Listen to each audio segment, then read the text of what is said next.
जिसका नाम था हिरण्यकश्यप, उसके अंदर बदले की भावना प्रकट हो गई। हिरण्यकश्यप की पत्नी का नाम था कयाधु। हिरण्यकश्यप ने कहा मैं तपस्या करने के लिए जा रहा हूं, और जैसे ही तपस्या करने के लिए निकला तो सभी देवता गुरु बृहस्पति जी के पास पहुंचे। बोले गुरु जी, अगर हिरण्यकश्यप की तपस्या सफल हो गई तो इस संसार में हम रह नहीं पाएंगे, कुछ उपाय करो कि तपस्या ना हो पाए। गुरु जी ने तोता का रूप बनाया और मंदलाचल पर्वत की गुफा में बैठ गए। जैसे हिरण्यकश्यप पहुंचा, हिरण्यकश्यप ने ऊर्ध्व बाहुम हाथ ऊपर किए और जैसे कहा ब्रह्मदेवाय नमः, वहां से आवाज आती है नारायण नारायण नारायण। और जैसे नारायण शब्द महाराज हिरण्यकश्यप ने सुना, बोले अब तो अपशकुन हो गया। अरे जिससे मेरी मित्रता शत्रुता है उसी का भक्त यहाँ बैठा है, अपशकुन हो गया, अब कल तपस्या प्रारंभ करेंगे। वापस आ गया,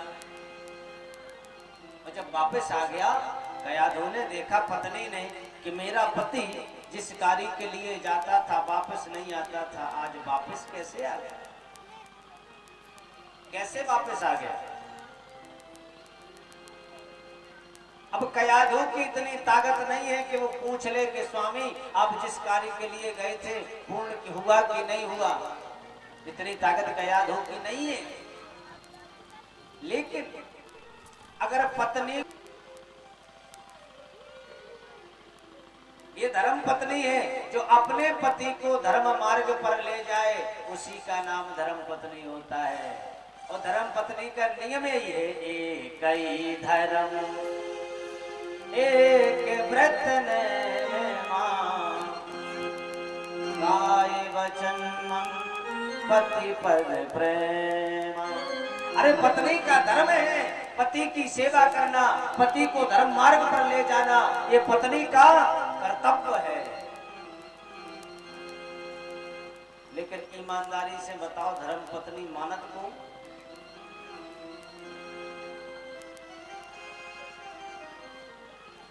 धर्म पत्नी कोई मानता नहीं? मानता? अच्छा बताओ, मानता हो? कभी कहा तुमने कि मेरे साथ में धर्म पत्नी है? कभी कहा किसी सभा में? अगर आपसे पूछा होगा तो आपने इंग्लिश सभ्यता में बताया होगा, धर्म पत्नी नहीं बताया होगा। भैया साथ में कौन है? साथ में कौन है? तुमने बता दिया माई वाइफ। ये तो नहीं बताया कि ये मेरी धर्म पत्नी है। अगर तुमने उन्हें वाइफ बता दिया तो वो गारंटी है हस्बैंड। जानते किसे कहते हो? जो हंसता रहता हो, बैंड बजाता रहता है। नहीं, बिल्कुल गलत है। अगर तुम्हें बताना है तो साफ बताओ धर्म पत्नी है। और जब तुम धर्म पत्नी उसे बनाओगे तो एक ही धर्म एक व्रत नेमा। पत्नी ने कहा बड़ा आनंद आ रहा होगा कि महाराज आज बहुत अच्छी कथा कह रहे हैं भाई। जैसा समझ रहे ना, परम है स्वतंत्र न सर पे कोई। हमें नहीं क्या नहीं बता रहे हो या तुम्हें भी बताए नहीं हम। अगर इन्हें हम तुम्हारी सेवा करवा तो तुम भी कुछ नियम है नहीं लाना। अगर ये तुम्हारी परमेश्वर की तरह सेवा करेंगी तो प्यारे, जब तुम काम करने जाते हो शाम की 500 कमा के आते हो तो 400 तो पहला इनकी है, 100 है तुम्हारे। आधा अंग है इनका, अर्धांगिनी। ऐसे नहीं बन जाती पत्नी। दो शरीर जोड़ करके एक आत्मा बनती है। कयाधु ने 108 बार पूछा और हिरण्यकश्यप ने 108 बार बताया कि वो तोता नारायण नारायण कह रहा था। दूसरे दिन हिरण्यकश्यप फिर तपस्या करने के लिए चला गया। ऊर्ध्वबाहुं, हाथ ऊपर करके, एक आध वर्ष नहीं, त्रिखट 10 सहस्त्राणी, तपस्या की। त्रि खट 10 सहस्त्राणी। त्रि माने 3, खट माने 6, रक्त मज्जा आ गया। ब्रह्मा जी बोले मैं प्रसन्न हूं, हिरण्यकश्यप मांग लो वरदान। हिरण्यकश्यप बोला प्रभु जो मैं वरदान मांगूंगा आप देंगे? बोले हाँ देंगे, मांग लो। हिरण्यकश्यप बोला तो एक काम करो ब्रह्मा जी, हमें अमर कर दो। ब्रह्मा जी बोले जो वरदान ना दे पाए हम अमर हो गए तो, अगर तुम भज्जा अमर हो गए तो हो कल्याण, फिर अभी तो ने मुश्किल कर दे। ब्रह्मा जी बोले अमर नहीं कर पाएंगे, दूसरा मांग लो। हिरण्यकश्यप बोला दूसरा मांगे तो आप कह देंगे कि ये भी हमारे विधान में नहीं है। ब्रह्मा जी बोले नहीं मांग लो। भाई ये कलयुग के भक्त ने भी वरदान मांग ले। एक जन ने पूछे कि पंडित जी से, बोले ये बताओ सबसे जल्दी कौन देवता प्रसन्न हो जाते हैं? बोले ब्रह्मा जी। तो कलयुग के भक्त ने 3 महीना तपस्या करी तो ब्रह्मा जी प्रसन्न होगा। बोले मांग लो वरदान। बोले देखो प्रभु वरदान मांगने 3 महीना करी तपस्या। बोले मांगो। बोले प्रभु पहला वरदान ये है कि हमारा सुंदर महल बन जाए। ठीक है। ब्रह्मा जी दूसरा वरदान ये दे दो कि हम राजा बन जाएं। ब्रह्मा जी बोले ठीक है। बोले तीसरा वरदान ये दे दो जब चाहे 3 फिर मांग ले। ब्रह्मा जी वे मस्त कह के चले गए। अब एक दिन भैया चढ़ो बुखार, खेच के जुकाम दो बुखार चढ़ो। बोले ब्रह्मा जी। ब्रह्मा जी आ गए। क्या बात है भक्तराज? बोले पहलो वरदान जो दे दो कि हमारा बुखार उतर जाए, दूसरो जो दे दो जुकाम मिट जाए, तीसरो वरदान जो दे दो कि जब चाहे 3 फिर मांग लें। बोले ने तो नो कर समझ लो, कलयुग के भक्त हैं इसे ना दे दीजिए। ब्रह्मा जी विष्णु भगवान लोग पहुंचे। बोले प्रभु जो तो परमेश्वरी भक्त ने परेशानी कर लो, जुकाम हो तो ब्रह्मा जी, बुखार चढ़े तो ब्रह्मा जी।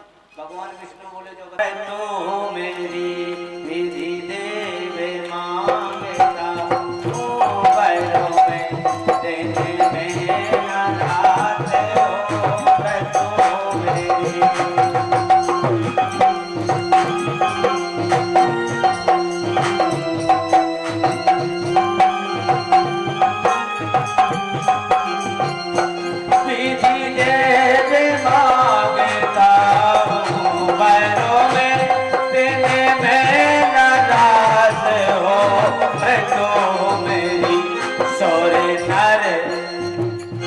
सोरे नर मुनि नाग याक्ष किन्नर कर सके न तन की घात मेरी।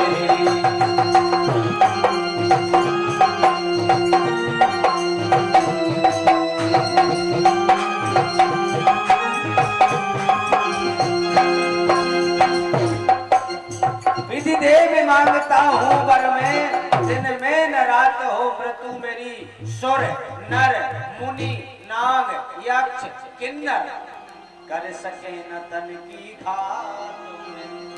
प्रभु ना मैं ऊपर मरूं ना नीचे मरूं ना अस्त्र से मरूं, अरे भूल के भी को जल।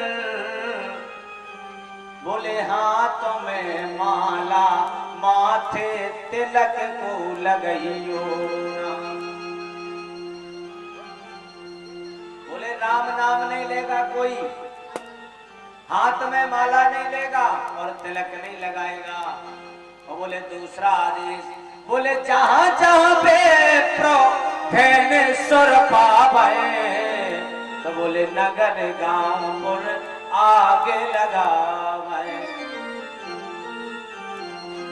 जहां बोले ब्राह्मण गाय संत और देवता जहां मिल जाएं, ऐसे नगर में आग लगा पकड़ के लाए। कहां?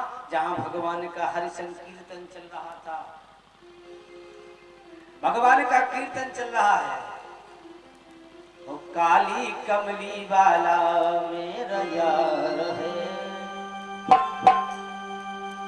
काली कमली वाला मेरा यार है, यार है। मेरे मन का मोहन तू है, यार है।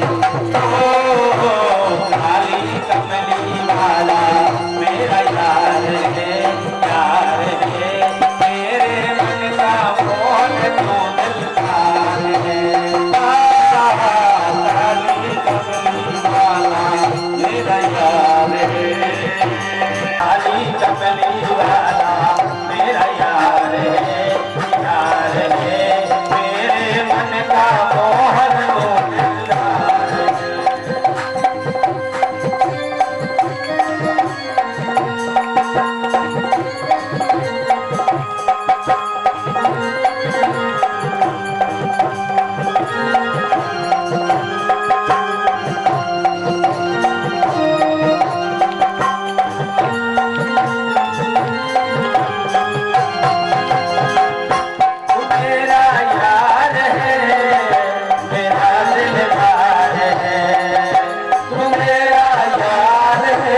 मनमोहन में तेरा दीवाना, गाँव बस अब यही तराना, गाँव बस अब यही तराना, गाँव बस अब यही तराना। मनमोहन में तेरा दीवाना, गाँव बस अब यही तराना, गाँव बस दीवाना, गाँव बस अब यही।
हेलो,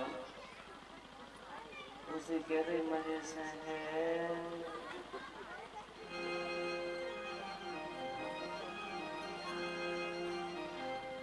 कयाधु को कीर्तन सुनाया और कीर्तन सुनाने के बाद उसके महलों में छोड़ दिया। और जब उसके महलों में छोड़ दिया, उस बालक ने जन्म लिया। तो जन्म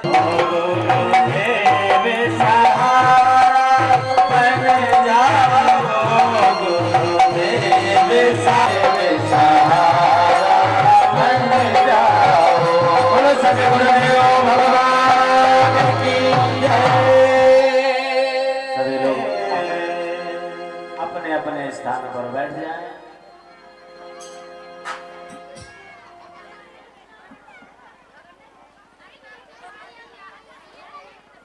महाराज इतनी पिटाई लगाई प्रहलाद की, इतनी पिटाई लगाई कि शरीर से रक्त बहने लगा। रक्त। प्रहलाद के जो मित्र थे बोले, प्रहलाद तो ऐसा काम क्यों करता है? देख तेरी कितनी पिटाई हुई, तेरे शरीर से रक्त निकल रहा, ऐसा कार्य क्यों करता है? प्रहलाद जी बोले, ये रक्त 1 सेकंड में बंद हो जाएगा। बोले कैसे? प्रहलाद जी ने राम कहा, उंगली पर फूंक मारी और जिस घाव पर रख देवे वो अपने आप समाप्त हो जाए। प्रहलाद के मित्र बोले, जा बढ़िया दवाई है ना डॉक्टर लोग। सब संसार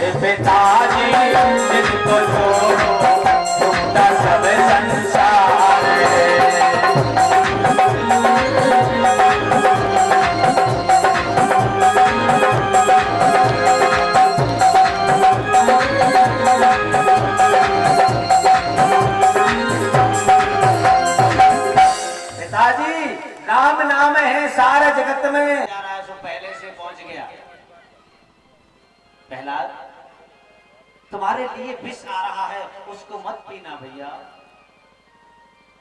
प्रहलाद जी बोले, कहीं कोई विष पीता है? मित्र ने खूब समझाया, और नौकर थाली में रख के गिलास पहुंच गया। प्रहलाद, ये तुम्हारे लिए प्रसाद लाया हूं, क्या है इसमें? वो नौकर बोला, प्रहलाद, इसमें तुम्हारे विष्णु भगवान का चरणामृत है। और जैसे ही चरणामृत कहा, महाराज गिलास हाथ में ले लिया प्रहलाद ने। मित्र ने हाथ पकड़ लिया, प्रहलाद मारे जाओगे? प्रहलाद जी बोले, मित्र, बोले राम नाम पे जीता हूं मैं, अब राम नाम पे मरता हूं, आगे पीछे की वो जाने, आगे पीछे की वो जाने, मैं तो चरणामृत पीता हूं।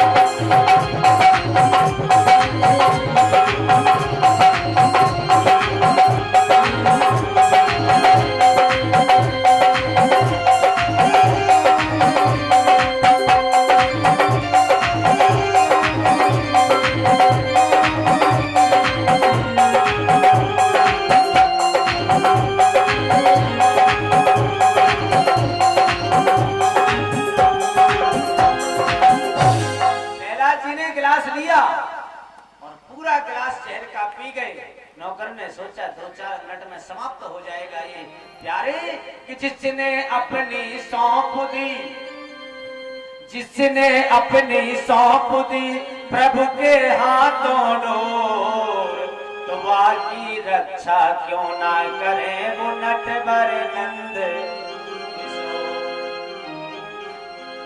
2-4 मिनट, 20 मिनट हो गए, 1 घंटा हो गया, लेकिन प्रहलाद को झपकी भी नहीं आई, झपकी नहीं आई। डाल लिया, खेलने लगे, क्रीड़ा करने लगे। हिरण्यकश्यप ने कहा, समाप्त हो गया होगा, निकाल के लाओ उसे। प्यारे समाप्त हुआ, पत्थर पर्वत से गिराया, हाथियों से कुचलवाया। जब ऐसे समाप्त नहीं हुआ तो चिंता में बैठे महाराज हिरण्यकश्यप, ये पर्दा खोल दो नहीं तो सीधा यहाँ आ जाएगा। टेंट हाउस वाले कहाँ गए? आवाज चल रही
इस जीवन की बगिया को तुम बर्बाद कर रहे हो। प्रहलाद जी बोले, पिताजी, आंखों पर पर्दा अंधकार का बड़ा मूर्ख अज्ञानी,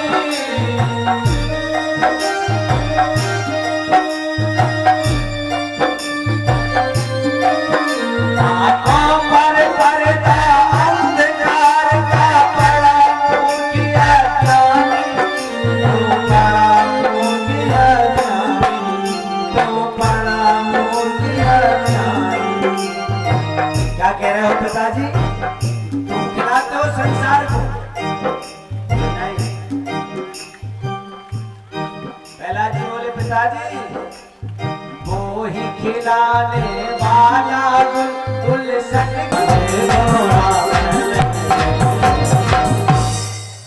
जहां देखो पिताजी मेरा ही राम है, हम में है, तुम में है, खड़ग में है, खम्भ में है, सब में मेरा राम है। हिरण्यकश्यप बोला, सब में तेरा राम है? बोले हाँ। बोले खड़ग में है? बोले हाँ। बोले खम्भ में है? बोले हाँ। और भगवान तो सब जगह है, लेकिन उसे निकालने के लिए प्रहलाद जैसा भक्त को बनना पड़ेगा। एक कवि ने भाव दिया है, बोले सूर्य अनेक फेरे कड़मागतो बेपद सूर सुस्वाद कहाँ पुण्य तारी मजीरा बजाती फिरे मीरा मत बारिश चाहे कहाँ। और श्री राम कथा कितनों ने लिखी पर तुलसी सी मर्याद कहाँ। और नरसिंह के बसे प्रति खम्बलों में पर काढ़ने को प्रहलाद कहाँ। भगवान हर जगह है, लेकिन उसे निकालने के लिए प्रहलाद जैसा भक्त बनना पड़ेगा। प्रहलाद जी इसमें खम्भ में है, बोले हाँ। नौकरों से कहा, बोले इस खम्भ को गर्म कर दो। उस खम्भ को अग्नि से गर्म कर दिया, और जब गर्म किया प्रहलाद से कहा, जाओ इसे प्रहलाद को इस खम्भ से बांध दो। उस लाल खम्भ के पास प्रहलाद पहुंचे तो कांपने लगे। जब प्रहलाद ने देखा कि इस खम्भ पर चींटी चढ़ रही है, प्रहलाद जी बोले, जब चींटी का कुछ नहीं बिगड़ा तो मेरा क्या बिगड़ेगा। और जैसे प्रहलाद जी ने खम्भ को पकड़ना चाहा, उसी समय चटट चट चटानो है, फटट फट फटानो है, बोलो नरसिंह भगवान की।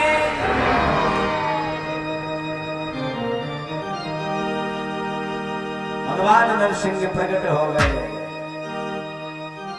आधे सिंह आधे नर। हिरण्यकश्यप बोले, कौन है आप। भगवान बोले, ये मैं आपकी गलती बिल्कुल नहीं है। काल का कौन को पहचान पाओगे, पहचाना काल का कोई नहीं जानता काल को। जैसे गदा का प्रहार किया हिरण्यकश्यप ने, महाराज भगवान ने उस गदा को ऐसे पकड़ लिया जैसे गरुड़ नाग को पकड़ लेता है, और उठाया बीच देहरी पर भगवान बैठ गए, गोदी में लटा लिया। हिरण्यकश्यप पहले अपने वरदान याद करो, पहले अपने वरदान याद करो। तुमने वरदान मांगा था। बोले हाँ प्रभु। बोले बताओ। बोले ना मैं दिन में मरूंगा ना रात में मरूंगा। भगवान बोले, ना इस समय दिन है ना रात है, इस समय ना दिन है ना रात है। हिरण्यकश्यप बोला, ना मैं अंदर मरूंगा ना बाहर। भगवान बोले, देखो अंदर होके बाहर बीच देहरी पे बैठे। ना बोले मैं अस्त्र से मरूंगा ना शस्त्र से। भगवान बोले, मेरे हाथ में ना अस्त्र है ना शस्त्र है। बोले अभी भी नहीं मरेंगे। बोले क्यों। बोले ब्रह्मा की बनाई हुई सृष्टि में मेरा वध नहीं होगा। भगवान बोले, ब्रह्मा मुझे बनाता नहीं है, मैं ब्रह्मा को बनाता हूं। हिरण्यकश्यप बोला, फिर भी मेरा वध नहीं होगा। बोले क्यों। बोले साल के 12 महीने में मेरी मृत्यु नहीं होगी। भगवान बोले, जो 13वां महीना तुम्हारी लाने बनाओ, हमने पुरुषोत्तम मास लोगों का महीना काट लिया आप। उसका असली नाम है पुरुषोत्तम मास।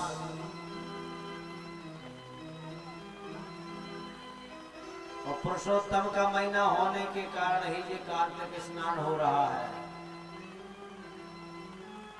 भगवान ने अपने नाखून लिए, उसके वक्ष स्थल में लगाए और उसके वक्ष स्थल को फाड़ दिया भगवान। और इतना क्रोध, भगवान की आंखों से अग्नि निकल रही है। भगवान हड्डियों को निकाल रहे, गजरे की भांति पहन रहे, अस्थियों को निकाल के अचले की भांति ओढ़ रहे, रक्त को निकाल के भगवान काजल लगा रहे। इतना रौद्र रूप भगवान है। किसी देवता की हिम्मत नहीं पड़ रही पास में जाने की, किसी देवता। आंखों से अग्नि बरस रही है। सभी देवता लक्ष्मी जी के पास पहुंचे। माता जी, पिताजी बहुत क्रोध में हैं, आप शांत कर दो। लक्ष्मी जी बोली चलो हमारे पति आए, 1 मिनट में शांत कर दें। और जैसे लक्ष्मी जी पहुंची, भगवान ने हुम शब्द कहा, सो लक्ष्मी जी को एक पांव है और दूसरों वैकुंठ में। कांप गई कमला। अरे माता जी कहा जा रही? बोले हमारे बस के नहीं है, जो रूप तुम देखो हमने कहो। कोई शांत नहीं कर पा रहा है। प्रहलाद से कहा, बेटा प्रहलाद चले जाओ। और जैसे प्रहलाद जी पहुंचे और चरणों में गिरे, भगवान के जिन नेत्रों से अग्नि निकल रही थी प्यारे, उन नेत्रों से आंसू बहने लगे। प्रहलाद को उठाया, है प्रहलाद मांग तुझे क्या चाहिए? प्रहलाद जी बोले प्रभु भक्ति के अलावा मुझे क्या चाहिए? बोले वो तो तेरे पास है, और मांग ले। प्रहलाद जी बोले एक वरदान दे दो। बोले क्या? बोले वरदानी देते हो वर दो। हे प्रभु एक वर मुझको दे देना। ये पिता पात की था मेरा, प्रभु इसको पार लगा देना। भगवान बोले बेटा जिसका वध मेरे हाथों से हुआ उसका तो उद्धार हो गया, और मांग लो। प्रहलाद जी बोले नहीं चाहिए। भगवान बोले तुम्हें नहीं चाहिए लेकिन हमें तो देना है। जाओ प्रहलाद तुम्हारी 21 पीढ़ी तर जाए। परीक्षित जी बोले महाराज तनक कथा रोक दो। 21 कैसे? पीढ़ी तो भाई हमें 4, 21 कैसी? ब्रह्मा के पुत्र मरीच, मरीच के पुत्र कश्यप, कश्यप के पुत्र हिरण्याकश्यप। 21 कैसी? सुखदेव जी महाराज बोले जब भगवान देते हैं तो आगे पीछे की सोच के देते हैं। 4 पीछे की और 17 आगे की एडवांस बुकिंग। जाओ 21 पीढ़ी तर जाए। उन्हीं प्रहलाद के यहाँ महाराज, प्रहलाद का पुत्र हुआ विरोचन, और विरोचन का पुत्र हुआ बलि। बलि ने 99 अश्वमेध यज्ञ कर लिए, और 100वां अश्वमेध यज्ञ चल रहा था। सो इंद्र महाराज ने करी प्रार्थना, बोले प्रभु अगर 100वां अश्वमेध यज्ञ हो गया तो जी बन जाएंगे इंद्र। ऐसा करो प्रभु 100वां अश्वमेध यज्ञ बलि का ना हो पाए। कश्यप अदिति महातप कीन्हा। कश्यप अदिति ने तपस्या